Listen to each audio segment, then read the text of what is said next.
Today on After the Horn, a look at the Broncos. Can they continue to play with fire? More importantly, we'll have a kicking instructional video from Younghoe Koo. And the Nuggets and their tribute to the defense of the Paul Westhead era continues.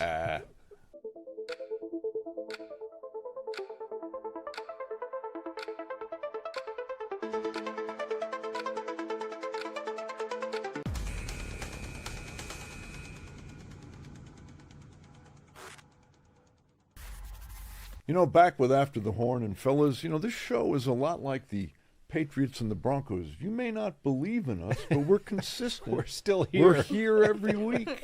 Well, I think everybody would agree we have the best opening Yes. in all of podcast, YouTube. Oh, my God. I get mesmerized that countdown. Well, it's a great open, and then we just fade out slowly for the next 30, 40 minutes, whatever it takes. Well, Tom, I think you'll agree with me on this. Ron's opening the show. He should go ahead and give us the next 30 minutes of stuff that he's been talking about the last 30 minutes. But what's unfortunate is he won't bring it back. Oh, it'll come back. It'll come back. Let's start with the Broncos. Just give me time. Let's start with the Broncos. Impressed, unimpressed with what happened Sunday night?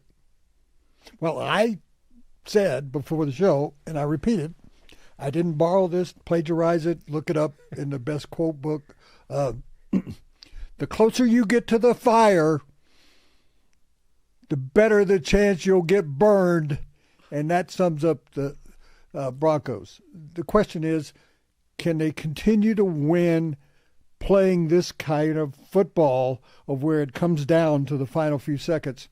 That's not playoff football. You can't be in that situation when it's a one-off on a game and you're out of it. I just think that they have got to get into a situation where they can score more in the first period, that they don't wait till 6 minutes to go or 3 minutes to go to actually get their offense running. I mean, we saw bad Bo Nix for more than 3 quarters. And then even into the fourth quarter, he throws an interception that's right in the hands of the defender. And on the last offensive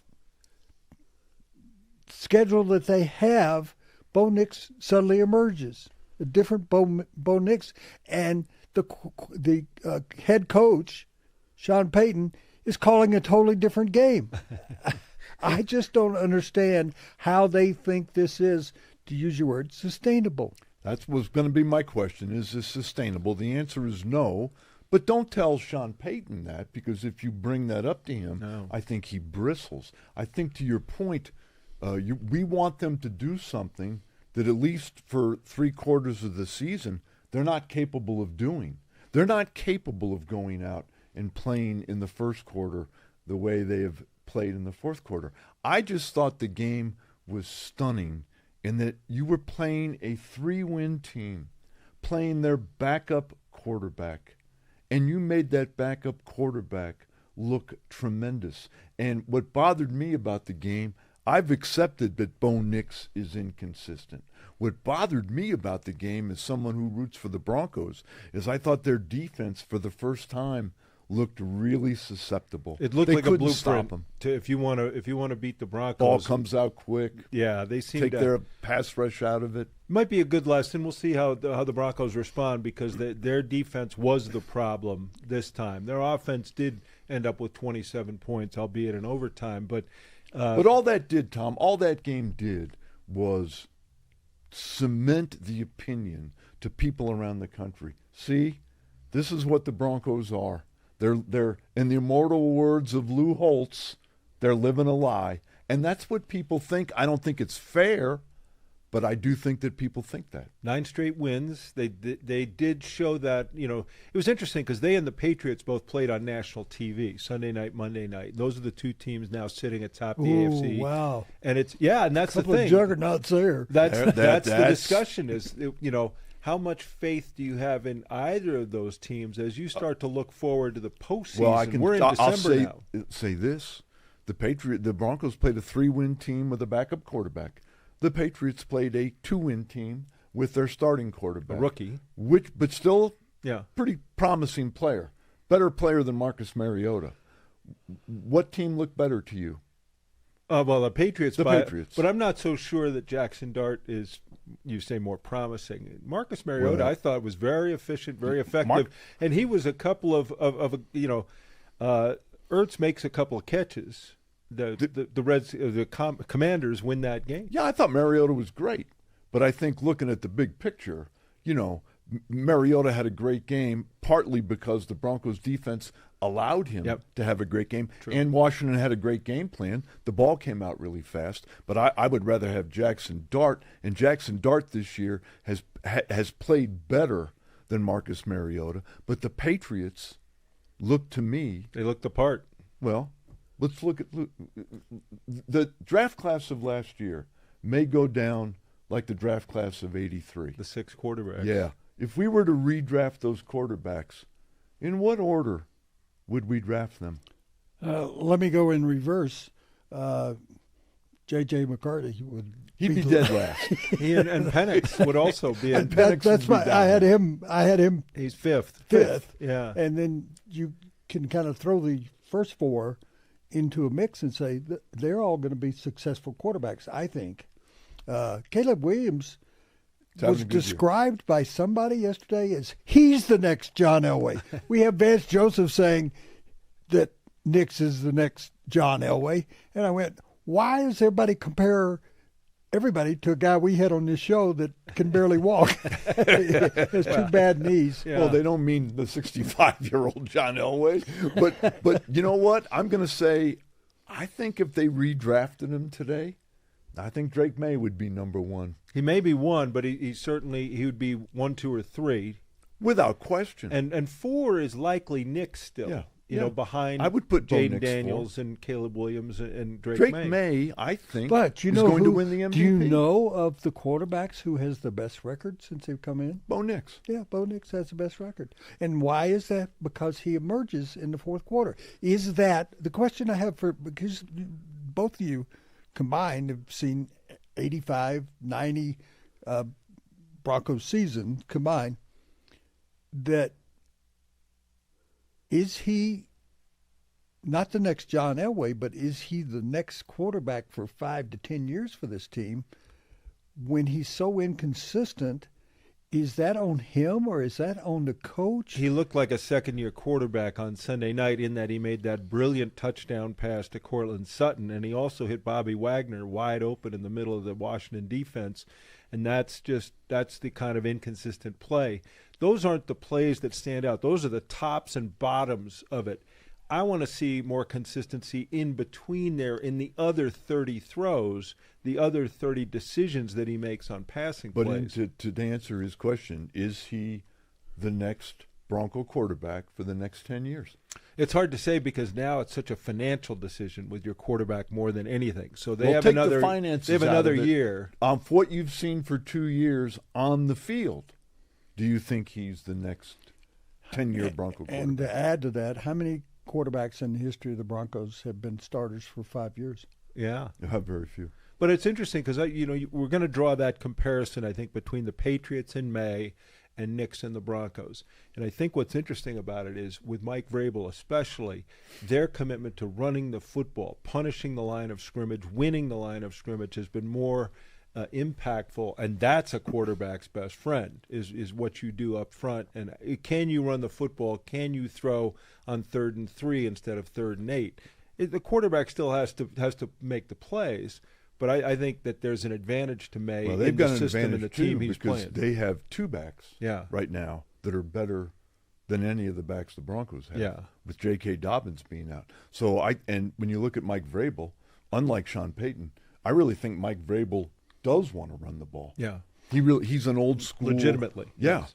I missed it. I was trying to listen to you, but did you say that the Patriots have a rapper for the running back? I don't believe I think I said that. Did I say that? They have 2 better running backs. No, he said 2-pack. I thought he was.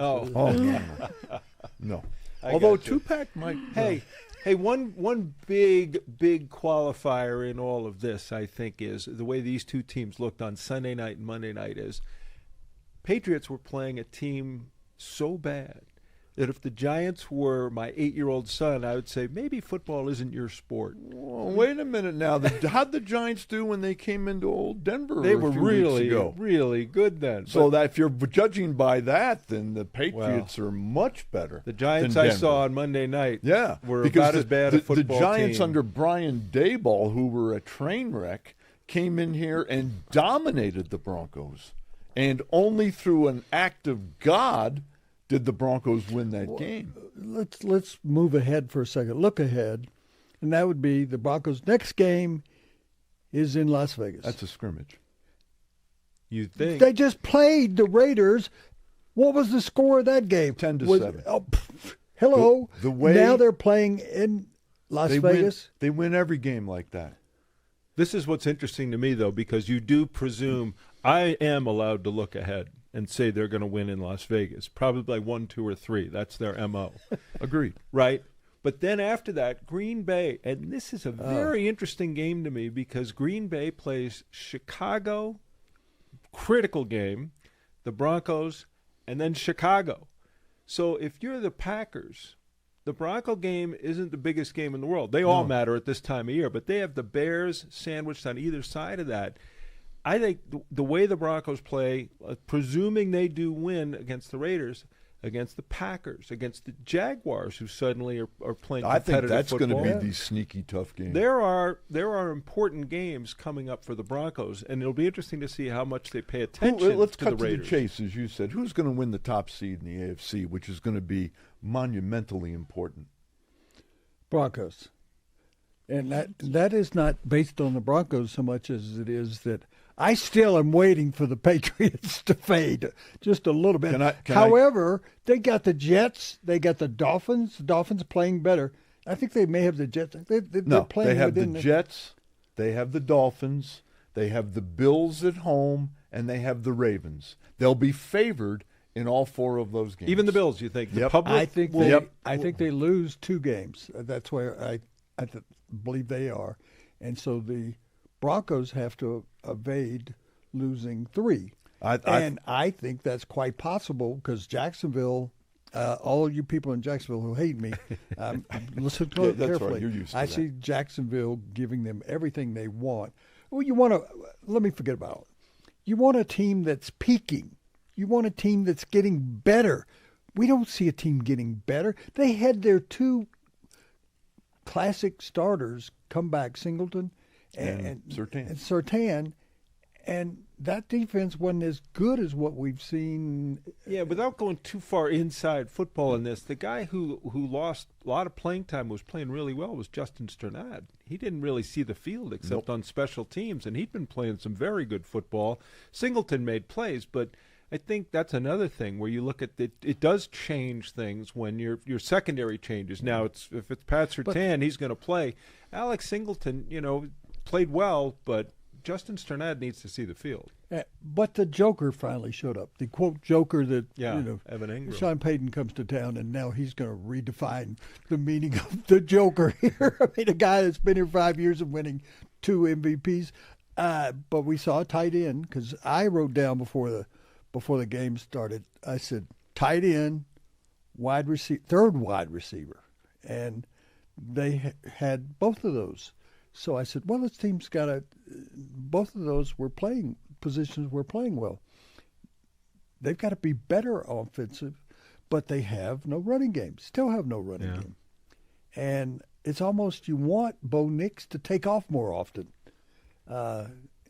because Harvey's not showing us the guy that was, second-round draft choice. Not an 18-carry back. That's why the loss of Dobbins is such a big loss because he was a hard, physical, punishing. Knew how to run interior runs there were a couple runs where you saw Harvey do what everyone wants to do, bust outside instead of take the 3 up the middle. 13 carries for 35 yards that's not good enough. Going back to the words you used before and early in the show, sustainable. You think it's not sustainable, and I believe that it is a lot like the Kansas City Chiefs last year. They're getting help from the officials, which happens Sunday night. Yep. I mean, there were 3 plays that penalties were called that shouldn't have been. And secondly, they're getting so lucky It's better to be lucky. I heard someone say, better to be lucky than good. Well, lucky runs out eventually. In casinos in Las Vegas, that luck runs out. At the racetrack, that luck runs out, unless you're secretary. Yeah, but do you really think if you win 9 games in a row that we can attribute a lot of it to luck? Don't at some point, and listen, you and I especially have been critical of Sean Payton. At some point, I think you got to say he's doing a hell of a job. Yeah. Coaching this team up. He knows how to win games in the fourth quarter, and we may not like some of the things he does. Like that play a game that he throws one out play there? a game where he tries to show you how smart he is. I get that, and I wish he would run the ball more. But I'm trying to be objective and look at this and say, there's a lot of teams that if they had somebody like Sean Payton, those close games, because we all know in the NFL, to your point, they're all close games. He knows how to win those games. And at some point, you have to credit him, I think, for figuring out a way with a second-year quarterback who's inconsistent. He wins all these games. Yeah, if he had a lantern, he'd be looking for a veteran running back. But I want to disagree with one thing Woody said. He thinks the Patriots are going to lose 2 games. I don't think so. That Bills game will be interesting because they beat the Bills in Buffalo early. You sold on the Bills? No, I'm not at all. But I'm not saying either. Buffalo is probably going to Could be Buffalo beat them? But okay. Buffalo's going to be playing for their lives. Okay. The Ravens may be playing for their lives. Let's give them that game. Well, and the Ravens. Then they play the Ravens. How are the Ravens striking you these days? Neither team looks great, but this is where we find out. You find out about the new kid on the block and the bully down the street. Won't they find a way to win one of those games? Like I said, I yes. learned nothing about New England last night. But, Ron, in comparison, the Broncos, how many games are they going to lose? I don't think they win at Kansas City. That's one loss. Yeah, I can't see that at all. And I think they lose Could either they to lose the to Packers Green Bay? or the Jaguars. That's 2 losses. And so then it's going to come down, I think, for the seed positioning to that Chargers game. Here at the end of the year. And the Chargers are going to be – you guys follow me enough here to who does that game mean the most to? Chargers. The Chargers. Chargers may be outside by then. They may be outside. on the edge of. Yeah. Well, they would have to win that to get in. Is Justin Herbert going to be healthy and playing? Well, they get the Eagles next, so it's all these desperate, we blue can bloods. lump all these teams. All these teams have flaws. But you were the one I think who told me, you said the Patriots, Broncos, and Bears would be atop the Oh AFC yeah, I and picked NFC. in August. I called you and said Patriots, Broncos, and Bears. Of course. Look at the Eagles. We're in here complaining about the Broncos. What do you think they're thinking in Philadelphia when the Chicago Bears have not one but 2 100-yard rushers against that They defense? smashed it. But when you go down and you start to look at these late schedule games, like the Chargers and the Eagles this week, which Eagles team is going to show up? You look at Patriots, Bills. Which Bills team is going to show up? Is the new blood of this year ready to take the challenge of the old blood? And we as the football world, I think, Tom, that's a good point. We're hesitant to change. Show me. And we still want to believe in the Kansas City Chiefs. Yeah. And the Buffalo Bills. They scare you. And the Baltimore Ravens. But how much more evidence do we need until we say they're not the same? And we go into last week saying, who is the best team in the NFL? Well, that would be the Los Angeles Rams. And what happens? They lose to a dog-ass team. But if you look at the Broncos it's and the Patriots, and you look at all those games against the Titans and the Jets and the Giants, and you had those, for the Patriots, they mopped them up. For the Broncos, they kind of extracted wins from these teams. All right. And the difference in the tiebreaker is that the Patriots lost to the Raiders. The Raiders. The Steelers. Yeah. I'm going to end this with, if the Patriots and the Broncos, it's quite possible they play for the AFC Championship. Looking at them today, not that day, who would win that game? Tell me where the game's played. Yeah. It depends on where they play. Tell me where the game's played. Let's say a neutral site. Well, if neutral site? Yeah. I would ever so slightly lean to the Patriots. But if the game's in Denver, I'll take Denver all day. Yeah, it's a home team game. Yes. And if it's in New England, I'll it's going to be Patriots. 5 degrees. Yes. And well, they're both cold weather teams. It'll be, but the point is, the Broncos are the cold. Sure, they That are. is the most. Yeah. The biggest foulest in the world. Denver's played in a lot of cold weather games. They're not like an indoor dome team You know that's what, going to go to New England and go, oh my God, it's 30 degrees First thing out. I think of with a cold weather team, though, is can you run the ball, and that's New England's advantage. New England can run the ball. Yeah, and the Broncos had Okay, a little so trouble. Who's got the better quarterback? Yeah, you'd probably lean That's May. why Drake May. I say that's really the conversation. If we're sitting here 2 months away from that, close to 2 months a ago, month and a half, yeah. who would win that game looking at them now? The obvious answer is the Patriots. The Patriots.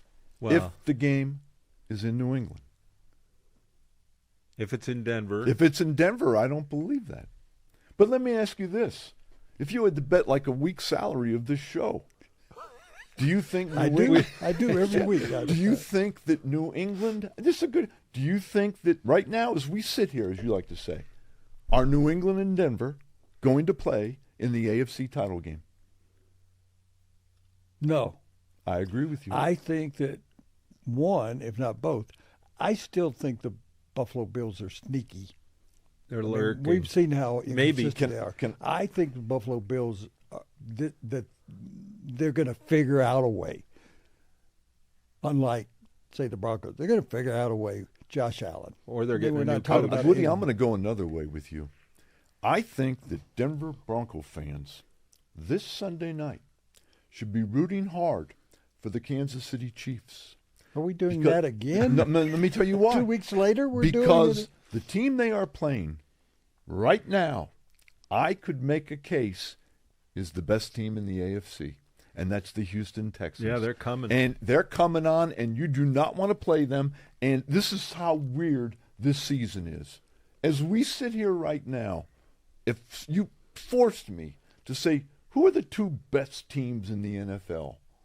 I might say, I know this sounds crazy, I might say the Houston Texans and the Dallas Cowboys. Yeah, the Cowboys have come alive, too. Two teams the Broncos have beaten. That's what I was going to Look say. what the Cowboys are on a heater. I'm with you that I don't believe they made a couple of good deals for defense at the deadline. They have the hottest wide receiver in the NFL. Dak Prescott's playing his ass off. I don't think – listen, they're going to play Detroit this week. Thursday. If I had to gamble on that, I would take Dallas. They're the hotter team. Detroit's going That's the other another way. show. That is another show. I'll say that. And for another show also. So there are three coaches in this league that could have been the coach of the Broncos. Right. One is Sean Payton. One is the Chargers coach. One Jim is the Harbaugh. Texans coach. Correct. Yeah. If you had, D'Amico they always talk Ryans. about if they held the draft today. Yes. If you had to name the coach today, would it be Sean Payton, the guy who believes he's the greatest coach that ever lived? Since maybe a guy in Green Bay. You've got a guy in Los Angeles Who also believes that. who believes he's the best college coach that ever Yes. existed, Jim with a Harbaugh. little bit of assistant on scouting to other teams. And then you've got a guy in Houston who was really the number 2 choice that Peyton hadn't taken. And what he was as a player defensively, what he's been as a coach defensively. They had an off year last year, but they started out so badly this year. They drafted well, But- too. They got some hosses on there. D'Amico Ryans does a nice job, though, and they have – Would you still go with Peyton Manning if you could do it again? Oh, you Or mean you Sean mean Payton? Sean Payton. I mean, Peyton Manning. I think it's a tough call. I do too. I think it's a tight call. I like all three of them are I obviously. can't criticize what Sean Payton has done. Yeah. Because it's organizational He got with him rid as of well. Russell Wilson. He drafted a quarterback that he believed in. He made the playoffs last year, and he's equal with Patriots for the best record in the league. It's hard to pick apart that. but we And used yet to, you all guys three of us. continue to find a way. I'll end on this. All three of us were critical of Dan Reeves at points. Sure. Yeah. And the guy took them to 3 Super Bowls. They lost all of them, but Well, you're going to be critical of every coach. I mean, every coach is, and nobody's. Well, gets but it all. to Woody's point, if the Broncos go 14-3 and Buffalo or Houston comes in here in the first round One and and done. defeats them, Yeah. Sean Payton's going to catch a lot of heat. Hey, here's. I want to ask you guys a question. There's about 10 of us here in the building right now, and do you think if all 10 of us went outside and tried to kick a field goal, we could do better than Young Wei Koo? Not me. Not me either. Because I've had that shot. I've had that shot on the golf course. I would say 40 times maybe. Yeah.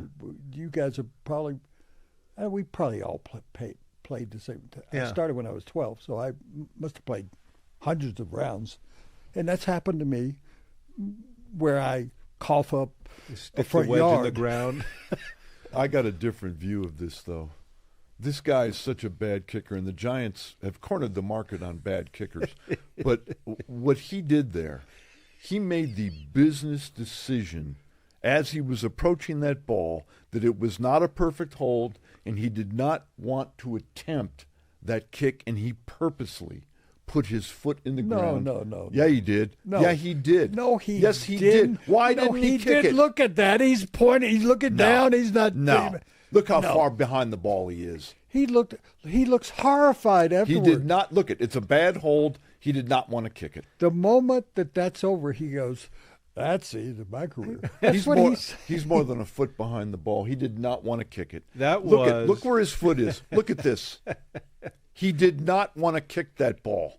Yes, he does. No, he didn't. Well, that was one of those great moments, and you see it probably every 10th kick in the National Football League, that there are 22 players on the field, and maybe 3 of them know the rules on special teams.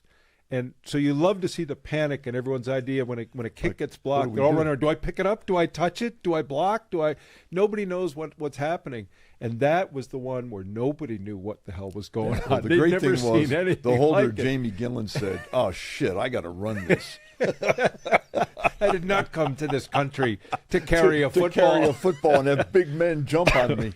Or were we seeing a trick play? Yeah. Another a real trick Where play. you, That Mike Kafka Because- boy. Well, the he's Giants have been out thinking teams for you know, years. Yeah. we have at least, we have had in Denver a kick that looked like that, and the kicker doesn't fulfill the full kick, Right. and he goes out for a pass, and the holder throws him a touchdown, and this guy's wearing cleats High that tops. are up to his knees. Yeah.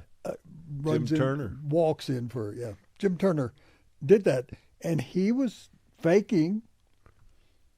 He went as far as looked like he was going to. Yeah. One of the try more that famous thing.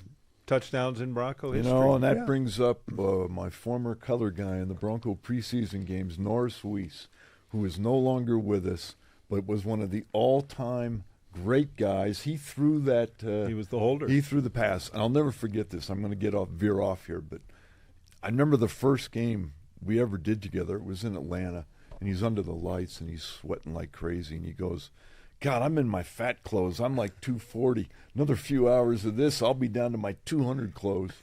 And then we get done, and I go, "Well, how was it?" We're on the air still. He goes, "How was it?" "It was great. But I'm telling you, it's Miller time." We were sponsored by Coors. Not good. So, but God love Norris. He was more good stories than I can ever recount. Speaking of Atlanta, Died prematurely. Yes, of cancer, way too early. And after football and working with you, he is also selling penny stock, and I Yes. bought like 8,000 pennies worth and lost every bit of them. Norris I knew from when he played at Ole Miss behind Archie Manning.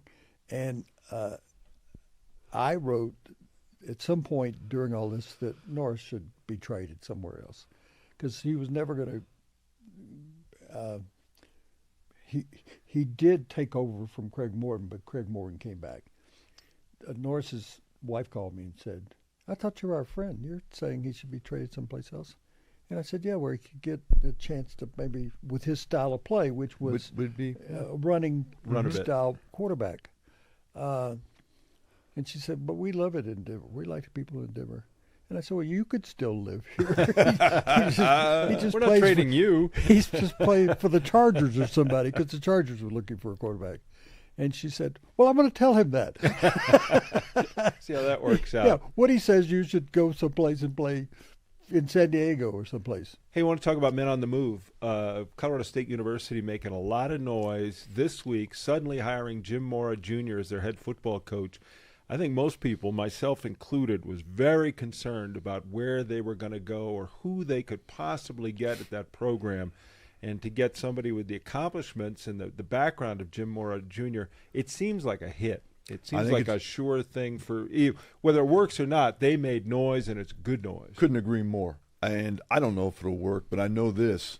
They just hired – I don't think they've ever hired a coach who's had a better resume than Jim Mora. And it's the best hire since Sonny Lubick. Hopefully he turns out to be as successful as Sonny Lubick. Hopefully he turns to Sonny Lubick. Or turns to him. And says to him, yeah, hey, take me. But I think it's a great hire for CSU. I was shocked that you could get a Jim Mora. So was I. And he was kind of lost in Connecticut. Yeah. I know that's hard to say, but he kind of disappeared. He was with Atlanta. He was a major coach in California. And you go, how did he come here? I started researching. There had to be something like, I thought, was there a year where he was assistant coach? Because Urban Meyer was here early in his career. Mm-hmm. And I couldn't find any connection to Colorado because Peyton Manning, who I mentioned wrongly earlier, has on TikTok or somewhere did a welcome saying, "Oh man, it's so great to have you back in Colorado." I still don't know whether that means he took skiing trips to Colorado right. or something. Yeah, it could be. But he went through this thing about his relationship with him, that he was overwhelmed that Jim Mora came here because he'd worked with him when he was in New Orleans, and he's been all over. And I was just shocked.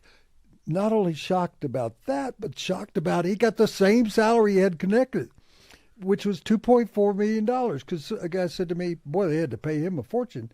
I said, 2.4 that's one of the great bargains of all ceiling. time. It's going to be hard to reach, but it's a higher ceiling. So he coached at his head coaching career, UCLA. He goes to Atlanta with Michael Vick for 3 years there. They get to the NFC Championship game. They do lose to the Eagles, who went on to lose to the Patriots, Donovan McNabb Eagles. Does a year in Seattle, and then he goes at the Connecticut job. And everywhere he's gone, there's been some success, and there's legitimacy to his name. When you talk about trying to recruit players, trying to get boosters involved, and just trying to make a better football team, this is a 10. This is an amazing accomplishment. Shows you that CSU is actually serious about trying to put something together. I can only figure out that he decided because they're going into, quote, the new Pac-12 10, 12, whatever number it is going to be, that they're going into that next year. And he went, well, I'm not going to be in the Mountain West. I'm not going to be in the Western Athletic Conference. I'm going to be back where I was in the Pac-12 and have a chance to win because it's such this amalgamation of, Mountain West teams and a couple of Pac-12 teams. So I think that was what was interesting to him. Plus, you can get lost in Connecticut, really. It was interesting basketball. to hear him talk about flirting with this job in 2019 and his relationship with Jay Norvell at the time, who got the job. But you look at the past year for Colorado State University. Jay Norvell gets fired. The team doesn't play competitively in many games. They have the ugly incident at the end of their last game. It's just or second to last game. And you just see a team in free fall. This is an amazing accomplishment, and you look at how quickly you can get better in football these days via the portal. I don't know how many players he plans to bring from Connecticut, but he was successful there. But you can get healthy quickly in this college football environment. Sure you can. That begs the question, how about the other Colorado team? Well, that's what I wanted to ask you about. I was about. going to say you could die quickly in this day and time, too. Because CU wrapped up their season, and obviously an incredibly disappointing season in a variety of ways for Deion Sanders. But he was there making the case that he will, in fact, be back, and he will reload, and he will return. It's going to be harder for him to collect the faith of others to believe in his ability to do that. That means that unlike other coaches, Deion decides whether he comes back. Yes. Most coaches have somebody else that makes that decision. I think one or both of you have said he's got to bring in real coaches. Tom said that. Well, Marshall Faulk has moved on now. Yeah. Maybe some of those other ex-NFL players will get head coaching jobs. I saw Marshall Falcon. I went, oh boy, that's a plus for CU that he went to somewhere in Florida. An HBCU. I don't remember where he went, but he needs to go out and find young, aggressive coaches like he did a defensive coordinator. And people can sit out there and say, what are you talking about? They gave up 45 points in the last game or something. But I still have faith in their defensive coordinator. Is the shine off that, though? Like, he was able to recruit anyone. He could get into anybody's house. He could recruit anyone. Is it now you have to have the money to do it? And is Deion still the magic man when it comes to bringing in blue-chip talent and converting that into No, I'm wins? listening to you, too. College football is such a mess right now. Yeah. I mean, listen to this conversation we're having. I mean, it's just all these players are free agents. Coaches are just – we haven't even talked about Lane Kiffin yet. Sure, you say that, but they solved the biggest problem they had. There are no problems with the college championship playoff. Yeah. I mean, 12 teams got it solved. Nobody's worried about. I mean, there's only like. Well, wait a minute. What is it? There may be 6 other teams. Like it. Yeah. There's 6.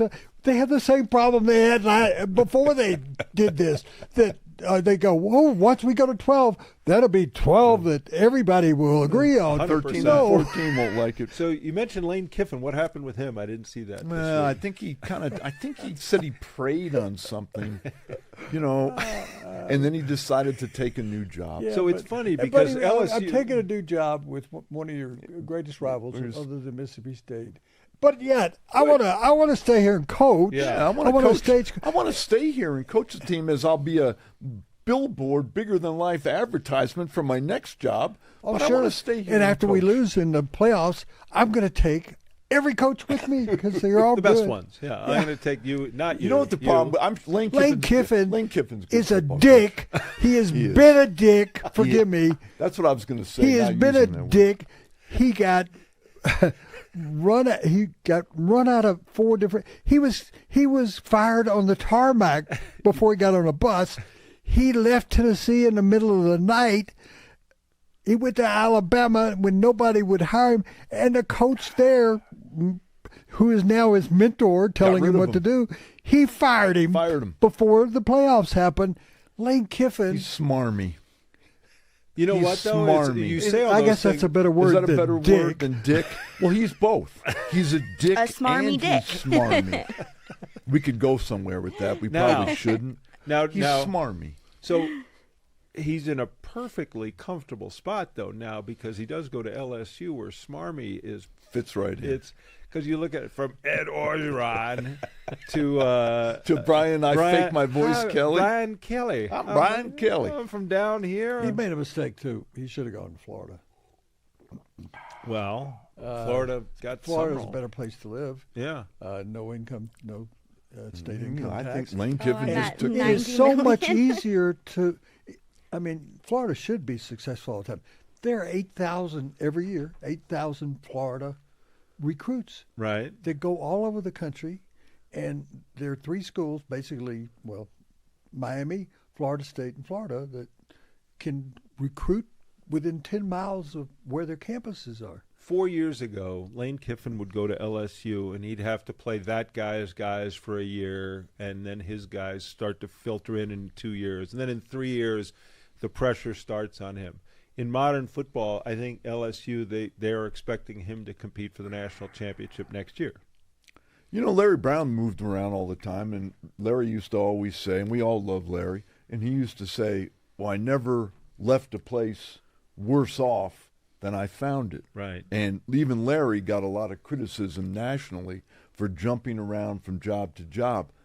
Shouldn't Lane Kiffin get – because he left a lot of places, other than Ole Miss. My daughter, from another generation, I said, you're considering other jobs, and, you got to go. And she said, Dad, in this day and time, companies want you to have been with a bunch of different companies because you're going to bring different perspectives.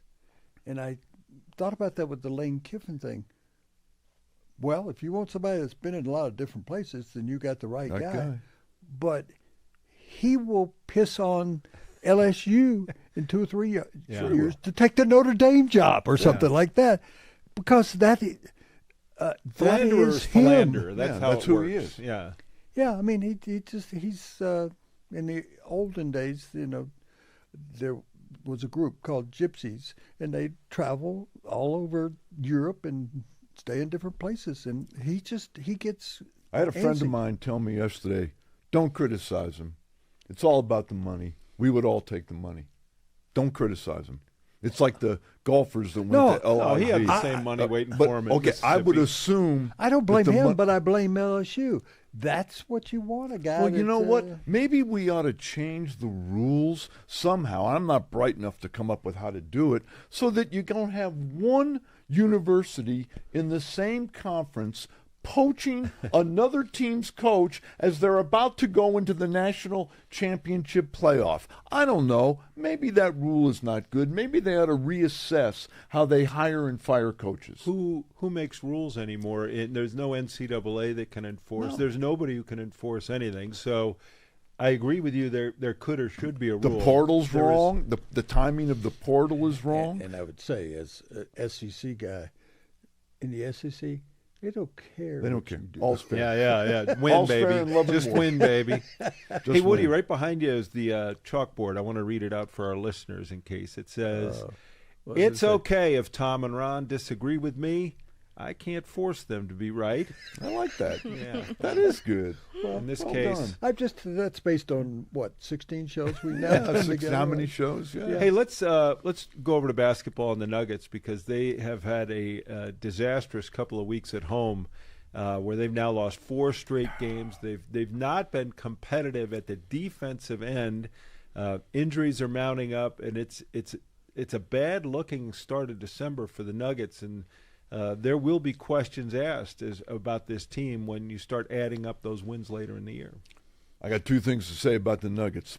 You're not a championship team when you lose 4 games in a row at home. I don't care how many injuries you have. That's not professional. The second thing about the Nuggets, you went to the game Friday night against the Spurs. Nikola Jokic took 10 shots. 5 other guys took more. That's either on the coach or on Nikola Jokic. But to only take 10 shots when Victor Wembanyama is in street clothes, that's ridiculous. And I blame both of them, more so the coach. But Jokic at some point has to say, hey, guys, I'm the one making all the money. I'm the best player in the world. I'll carry us home. Give me the ball. And to not do that, I got to look at David Adelman and question what he's doing sitting there. Was Well, he not mouth. injured? Go Or ahead. had that not happened yet?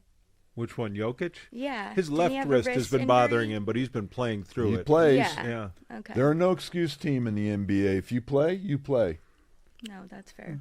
When Natasha and I were on Around the Horn, she couldn't just interrupt me like that. Oh, now she feels Oh, I wanted she feels to. emboldened. I hear you. She No should be. respect for her elders, right? Yeah, I'm going to have to take you to HR.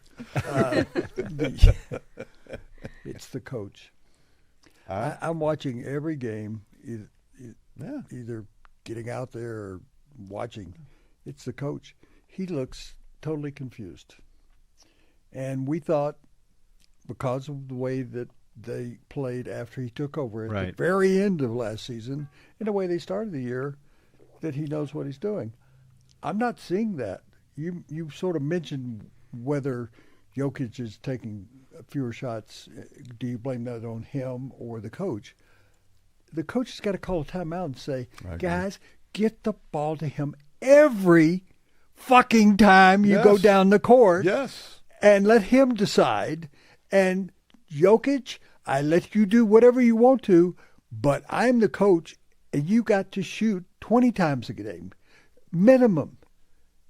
And what happens that I've seen during the course of this year, he doesn't want to shoot the ball. He wants to get everybody involved until the last 6 minutes. Then he just starts shooting, and almost gets the teams. They were what, 118, 117 at one point last night. Yeah, but and I it was mean, because he took over. I'll challenge you guys on this, though, and it's not about Adelman or even Jokic, because their offense is fine. I mean, they're getting 120. They're getting 120 easy, but they're giving up 40-point quarters, 80-point halves.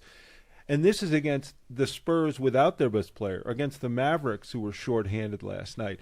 I mean, this is not the cream of the crop. This isn't Oklahoma City coming in here and putting 130 on you.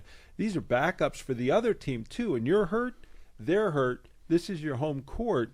Play some defense. And then that may be a reflection on David Adelman and what he is able to exact from his players. But two situations here. They're playing a lot better on the road Yeah. than they are at home. This is supposed to be the best home court advantage because teams wear out. I'm watching teams that are stronger in the fourth quarter than the Nuggets playing here.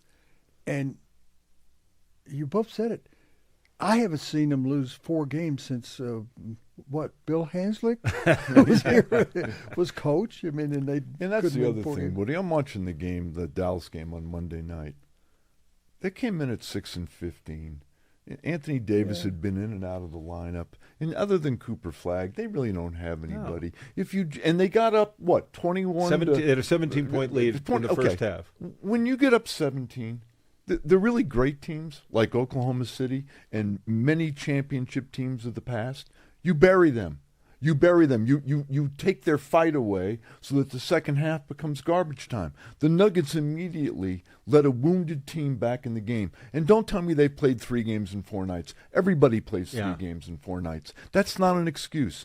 And I'm alarmed at what I see with the Nuggets. You can say it's early. You can do whatever you want and say, well, Gordon and Christian Brown aren't there. No, they don't have championship habits. And if you don't have championship habits, you're not going to win a championship. You know who does have championship habits? The champions. Yeah. Oklahoma City. Yeah, what's shredding. Their record? They're shredding everybody. They're shredding everybody. And they're getting, unlike the Nuggets, they're getting everybody's best shot. They're the world champions. And they come to town and they give it a professional effort every single night. They have 1 loss, right? 1 loss. You know who else has 1 loss? Are the Avs. And the Same Avs, thing. They've been great.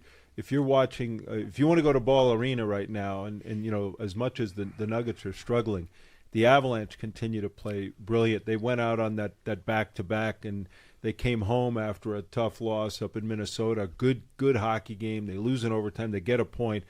And they get the Montreal Canadiens, who are a good, young, up-and-coming team, and they waxed them. They just took them from start to finish.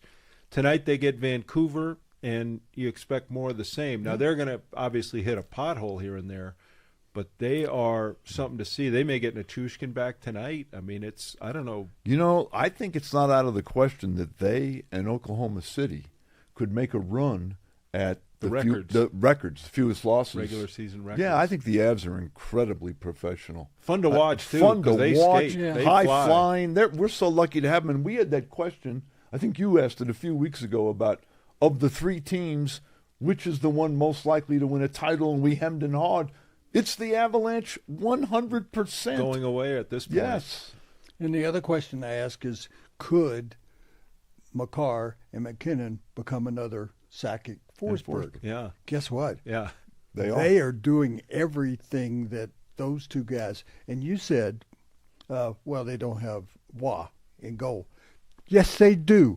His name the Wood Brothers. Well, I don't want, we haven't seen Patrick Waugh play in the Nets in 20 years, so I know we've forgotten how good he is, but you know who'd be a good guy to ask about this is the guy behind the bench for Vancouver tonight, Adam Foote. Adam Foote. You know, how can you not root a little bit for Vancouver? Root for Foote. You know?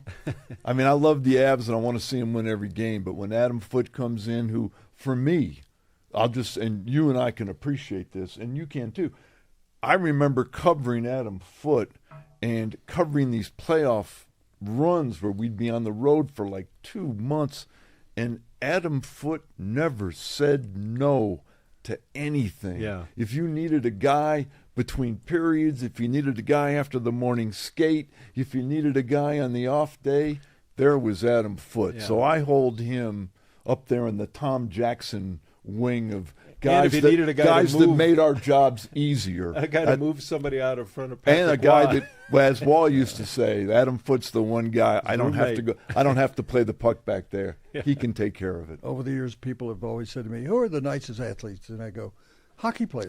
Hockey players. Yeah. And hockey Adam players. Foote was at the pinnacle of that, of a guy that you go, boy, I'd like to have a drink with him. Yep. I would like him to be my neighbor. And they were neighbors in the neighborhood.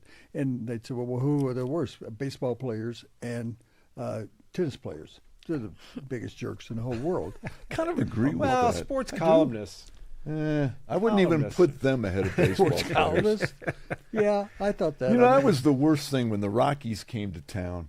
And I had never covered baseball, and I was so excited Yeah. to go over there every stinking day. And it took about a month until I realized not only are these Rockies dicks, these other guys are even worse.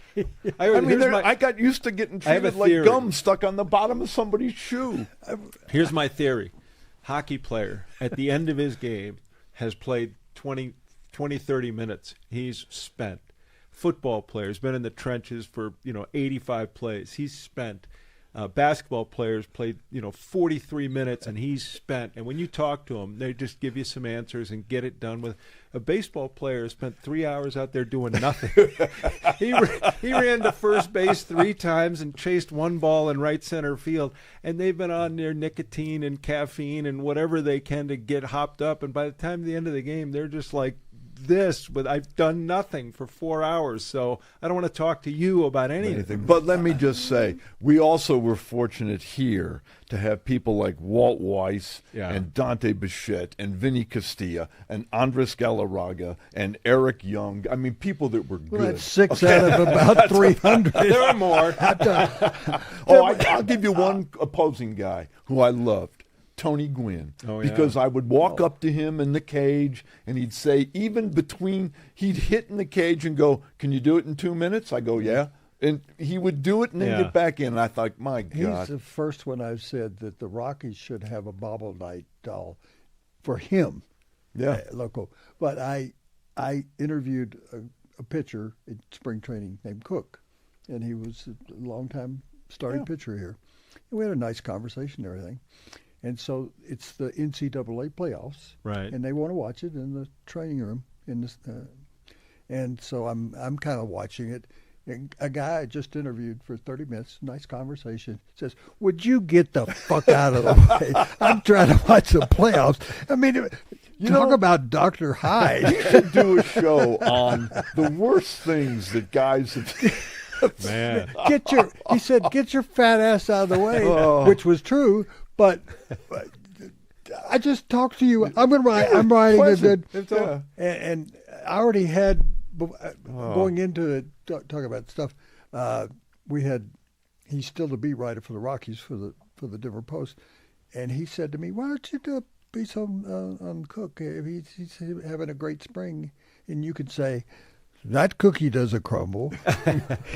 He was always trying to give me something like that. And I'm sitting here going, that cookie just crumbled. Just told me to get the way out. So I just have the one other thing about the Nuggets. You wonder, really, because you mentioned, both of you talked about defensively, giving up 130 points a game. You're home. And teams should be running out of gas. Not great teams, yeah. That's showing me, again, how important Mr. Nugget, Aaron Gordon, is to this team. Yeah. Couldn't agree more. He would take on the other teams. He would either take on their best offensive player or the guy who's going the best offensively in a game. And who is doing that on this team? Jamal Murray, let's get straight, is not a good defensive player. He's an average defensive player. Cam hasn't shown me that he's that defensive player he's supposed to be. Peyton Watson can't play defense. He can't play dead in a John Wayne movie. That's how bad he is defensively. And I'm thinking Jokic is whatever he is defensively. That they're not a defensive team whatsoever. Well, it's obviously when you get to talk about defense, it becomes as much a character thing and a teamwork thing. But Tom, defense is important. But let's go back to a good friend of all three of ours, Doug Moe. He didn't have a team ever that was as talented as this current Nuggets team. But his theory was, we'll be in the best shape. We will run for 40, 45 minutes, and we will kill other teams' will to want to run with us. And when you play in Denver, why you don't exhaust the other team, I will never understand. Well, it's also That's tough. why I started with the coach. Yeah. I don't get it. I'm not seeing it. I mean, this could be a short-term coach situation. And the final issue on that is, who is his lead defensive coordinator? Where did he come from? The Mavericks. Oh. Wouldn't you think that he would know how to defend all the players except Cooper Flagg? Yeah. Maybe, but he was there when Anthony Davis was there. Their defensive coordinator couldn't hold him to under 130 points. He was brought here for defense, and he knows the Mavericks. And I went, I'm sitting there watching, and I go, how is this happening? But you're right about Aaron Gordon. They miss him. He's one of the most underrated players in the league. He's a guy that you can put on almost anyone and make it difficult for And them. at the other end of your discussion about playing with pace, Christian Brown's the guy who plays with pace on the team. He's the guy who's always Mr. Fast Break, and they're missing guys, but it's not that like you say. That's everybody's missing guys. Everybody's missing guys. Hey, today we get a chance to go back to grinding our gears. We were very thankful last week with Thanksgiving, but as far as grinding your gears, I've spent. Well, it starts in Thanksgiving, and then it arcs up until it's an unbelievable onslaught in your email box on Cyber Monday. And Cyber Monday, everybody you've ever touched in your life, every company you've ever touched in your life comes at you with an incredible deal. It's an incredible deal for nothing you need, and it just buries you with a million deals. And you think it's over, and then Tuesday comes, and everybody's extended their Cyber Monday into Tuesday, and I'm just wondering when they're going to leave me alone, because I've had it with all of you. Can I share a little tip? Please. Something that has been great for me. Everybody wonders I keep that inbox nice and clean. Right. And it's because you need a separate email for any of your shopping, when you do go to the store, anything that isn't work or personal. So I should do like a Make Natasha. Yeah, exactly. That's the thing. I use the one, it's got some silly name that I made in 7th grade, and it all goes there. All right. Highly recommend. Tell us some of those silly names you have. Because I want to give you an email there. Anybody else grinding? Yeah. I'm going to follow up on you. Costco, if you want to be a sponsor here, I'm not in favor of it. Everybody wants Costco to do it.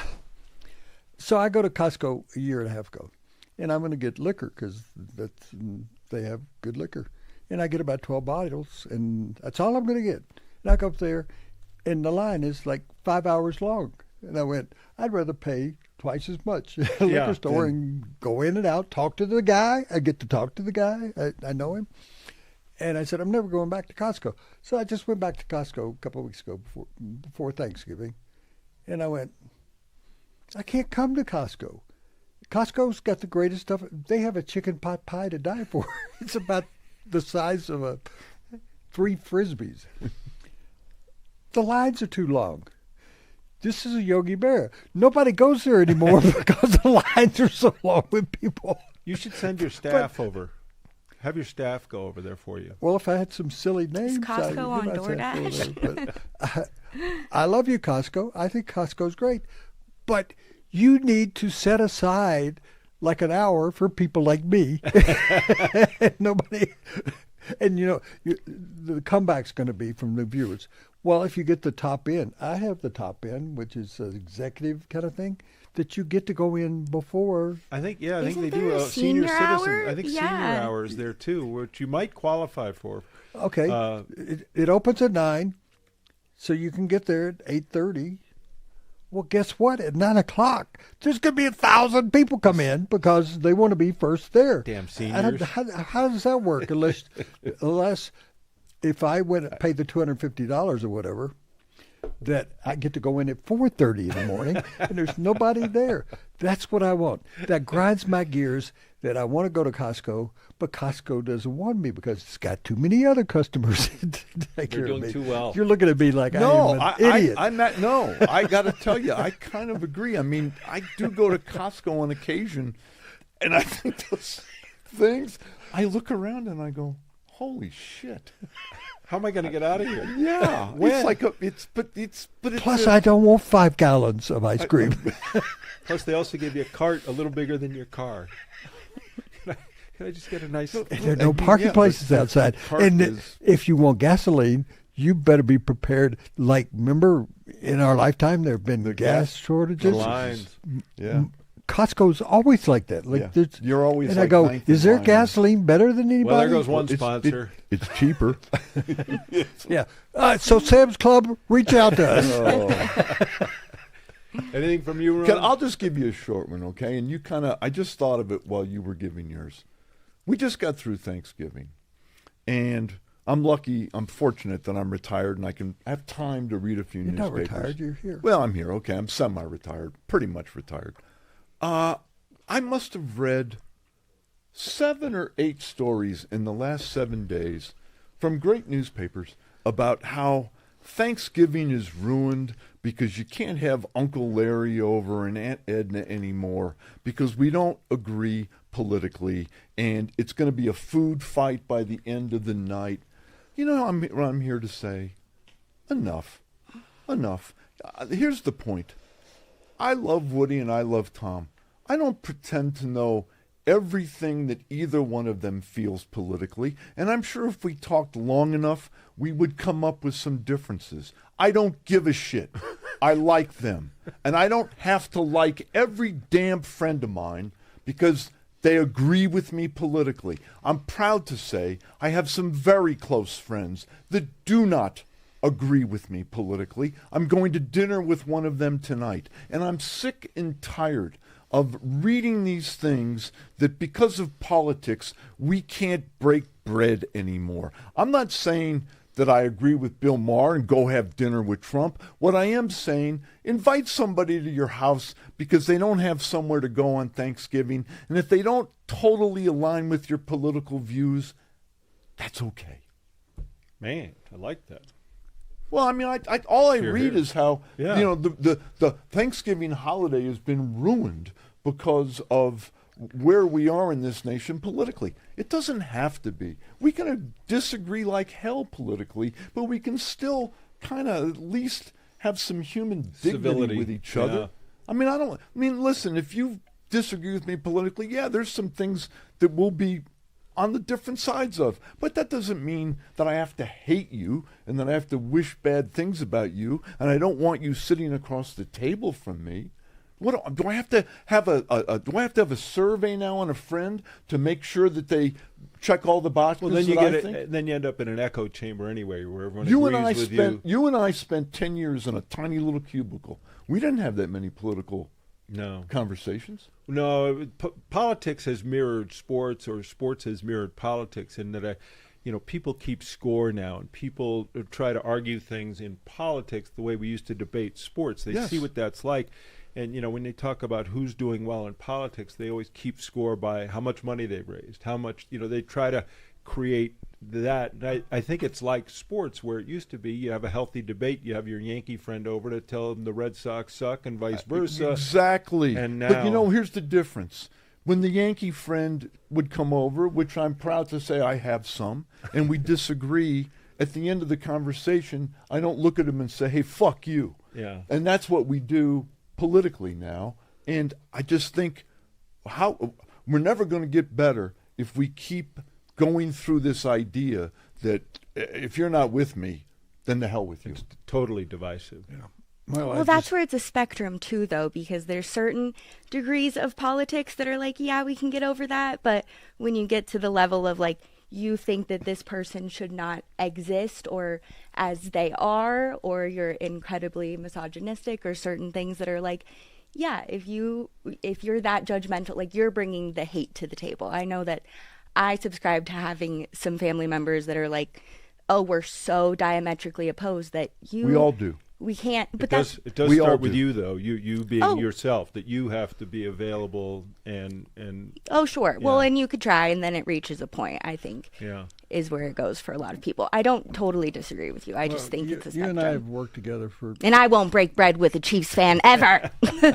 Yeah, you and I have worked together for the last 5 or 6 years, and I think it's only fair since you brought it up. How do you feel about the Secretary of War? Because I think Hey, we are out of time. That is going to do it for this week's After the Horn. Of course, you can always reach out to us, ath@gorillasports.net. We also have our big weekend betting edition coming up, so look for that as well, where you can learn exactly what to do or not to do as far as all the big games coming up. But thanks again for joining us. Another great week. We hope to see you back here again next week. do you start calling the defensive coordinator in the NFL Secretary. the war coordinator? We're going to war.